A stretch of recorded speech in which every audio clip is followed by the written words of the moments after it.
Herzlich willkommen im Tonstudio der Hochschule für Musik Mainz.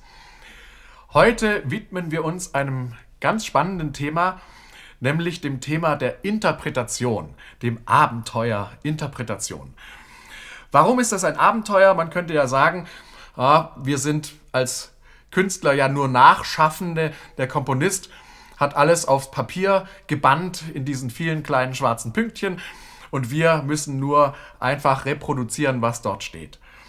Stimmt aber nicht ganz, denn diese Noten beinhalten teilweise auch Angaben zur Dynamik, Fortepiano, zu Akzenten, Gabel auf, Gabel zu. Aber in der Regel haben wir doch einen großen Spielraum, wie wir die Töne verbinden, wie wir sie zueinander ins Verhältnis setzen, welche Klangfarbe wir wählen.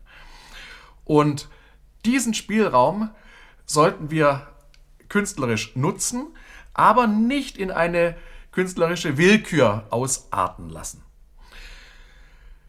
Deshalb sollte nach meiner Meinung jeder Interpretation oder Ausdeutung dieses Notentextes eine Analyse vorangehen.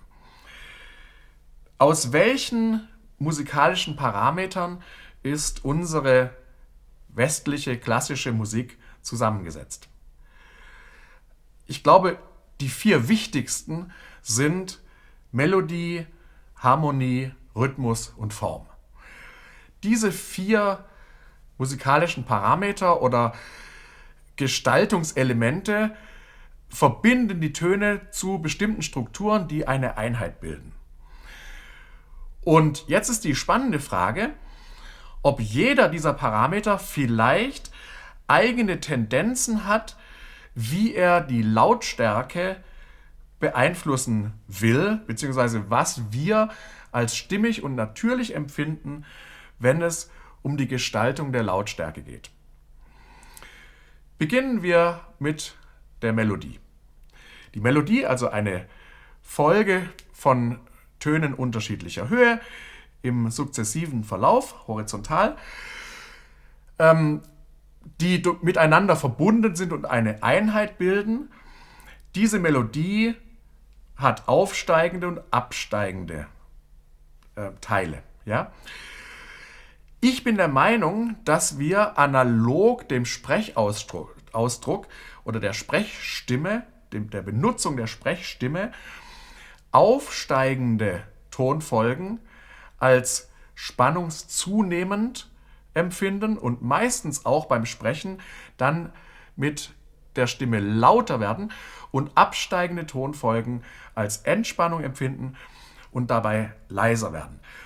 Das kann im positiven Bereich sein, wenn wir ganz glücklich sind und laut, dann gehen wir mit der Stimme hoch und werden lauter. Oder es kann auch im negativen Bereich sein, wenn wir um Hilfe rufen, gehen wir auch mit der Stimme hoch und werden lauter. Es geht einfach darum, dass wenn wir eine Botschaft nach außen kommunizieren, dann heben wir in der Regel die Stimme und werden lauter. Das heißt, das ist eine Kombination von Lautstärke und Tonhöhe, die wir als natürlich empfinden, weil wir sie auch mit der Sprechstimme so verwenden.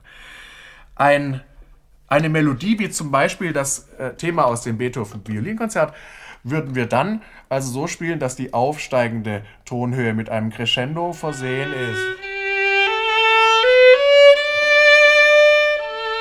Und die absteigende eher mit einem Diminuendo. Und wieder ein Crescendo.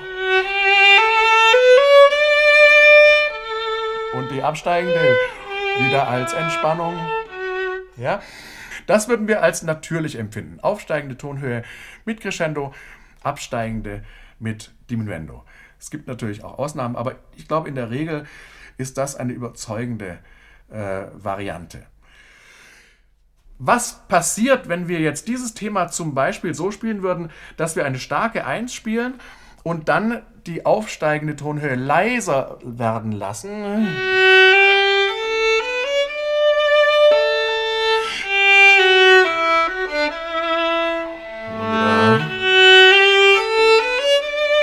Dann entsteht plötzlich ein Swing, eine schwingende Bewegung und wir haben das Gefühl, es geht ins Tänzerische. Vielleicht auch diese Einbettung. Und das führt uns zum zweiten Parameter, zum Rhythmus oder zum Metrum. Denn der Rhythmus oder das Metrum hat das Interesse, die 1 oder die starke Zählzeit laut zu machen und die schwachen Zählzeiten leiser. Dadurch verstehen wir überhaupt erst, wie der Rhythmus gebaut ist oder das Metrum. Wenn wir dann wissen wir, das ist ein Dreier, 1, 2, 3, 1, 2, 3, weil die 1 die starke Zählzeit ist. Ja, meistens ist ja auch die starke Zählzeit im Bass. Das heißt, wir verbinden eine Bassnote mit einem großen Klangkörper, der diesen tiefen Ton erzeugt, der mehr Gewicht hat, der deshalb auch als unten empfunden wird und als schwer und als laut.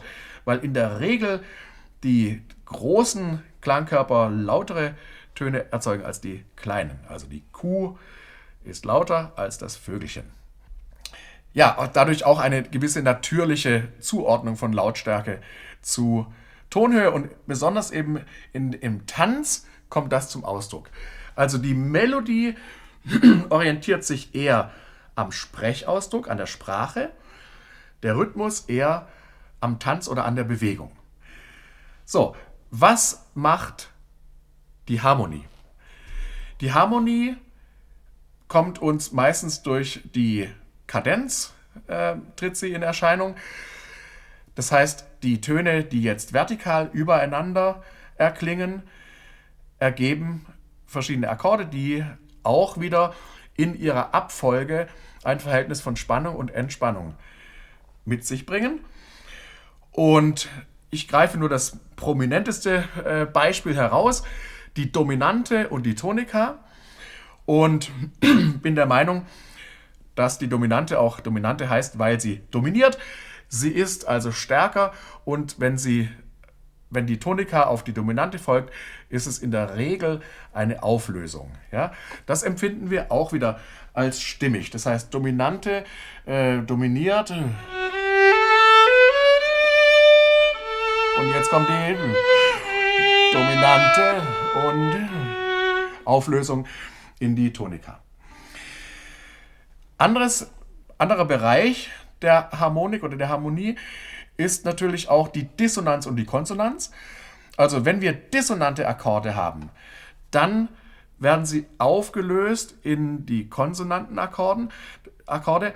Das heißt, da haben wir auch wieder die Regel, die dissonanten Akkorde sind die starken, die Konsonanten sind die schwachen. Also wenn ich einen verminderten,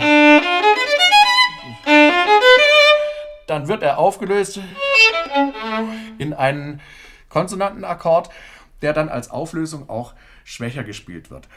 Oder das Beispiel Vorhalt und Auflösung ist auch sozusagen in Richtung Dissonanz, Konsonanz.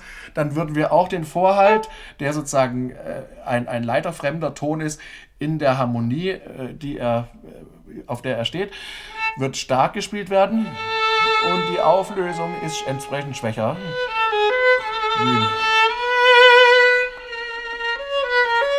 Das empfinden wir auch wieder als natürlich oder als stimmig. Also Vorhalt und Auflösung stark, schwach, Dissonanz, Konsonanz. Und das ist der Bereich der Harmonie, der auch wieder Einfluss auf die Gestaltung der Lautstärke nimmt. Dominante, dominiert, Vorhalt, stark, schwach, Dissonanz, Konsonanz, stark, schwach als Auflösung. Und der vierte Bereich, die Form, ist eigentlich der spannendste, weil es da so vielfältige Möglichkeiten gibt der Form. Ich greife jetzt mal nur heraus die 8-taktige Periode, also den Satz. Zum Beispiel kommt ein Vogel geflogen. Das ist ja oft so, dass in den Kinderliedern oder in den Volksliedern diese Formen sehr rein in Erscheinung treten. Da haben wir also den Vordersatz. Und der endet meistens auf der Dominante und dadurch ist er stark und dann kommt der Nachsatz als Antwort,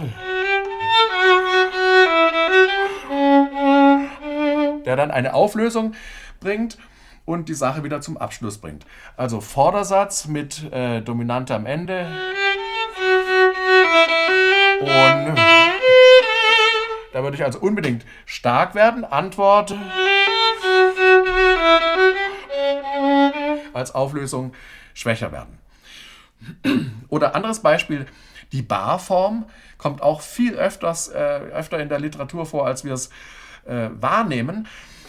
Die Barform AAB, Stollen, Stollen, Abgesang, also 2 kurze Teile und ein meistens doppelt so langer B-Teil als Antwort, kommt aus dem Minnegesang ursprünglich aus dem Mittelalter, hat sich dann aber doch auch in der Barockmusik, in der Klassik, in der Romantik etabliert als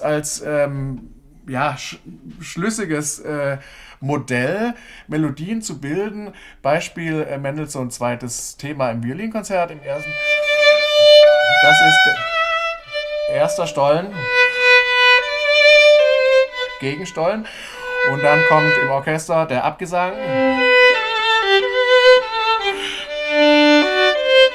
Ja, als lange Linie.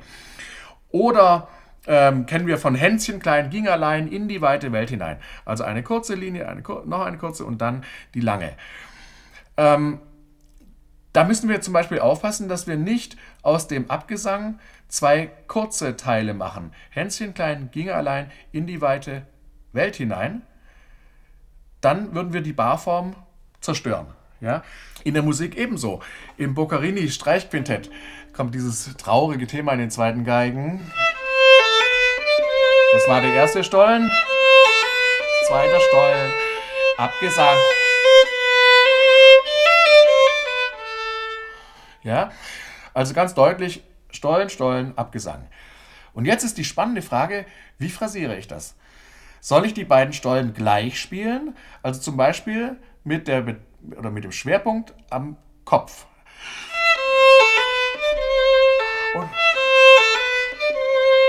Und dann den Abgesang öffnen. Oder soll ich die Stollen so spielen, dass ich den ersten Stollen vom Kopf her spiele, den zweiten zum Ende hin und dann eine Verbindung schaffe zum Abgesang.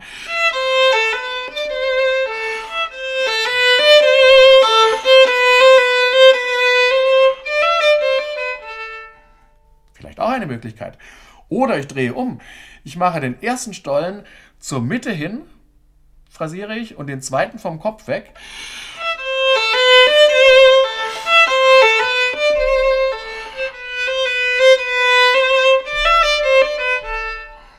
Auch spannend. Was macht denn die erste Geige an dieser Stelle? Sie spielte. Aha, das heißt, in der Taktmitte ist die größte Dissonanz. Sollte dann die zweite Geige vielleicht so phrasieren? Um da mitzugehen. Das sind also die spannenden Fragen, die zu klären ich anregen möchte. Denn wir stoßen überall auf diese Fragen. Beispiel Bach-Doppelkonzert. Soll ich die aufsteigende Melodie mit Crescendo denken? Also analog der Sprechstimme. Ja, also Crescendo. Oder soll ich eher vom Rhythmus ausgehen, vom Tänzerischen und die Eins in den Vordergrund stellen und ein Diminuendo anschließen?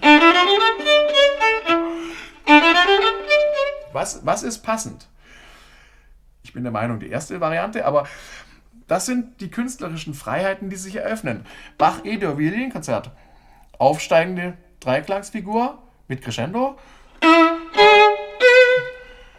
Oder von der 1 weg. Ja, das sind ganz spannende Fragen und dazu möchte ich anregen, dass man das Repertoire analysiert nach Melodie, Harmonie, Rhythmus und Form. Schaut, welche Tendenzen hat jeder dieser Bereiche bezüglich der Lautstärke, Verhältnisse oder auch Spannung und Entspannung.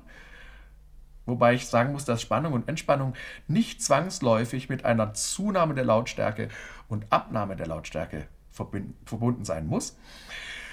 Aber trotzdem unter diesen Aspekten den Text zu analysieren und dann ja, das Abenteuer Interpretation mit vielleicht mehr Freude zu erleben. Viel Vergnügen!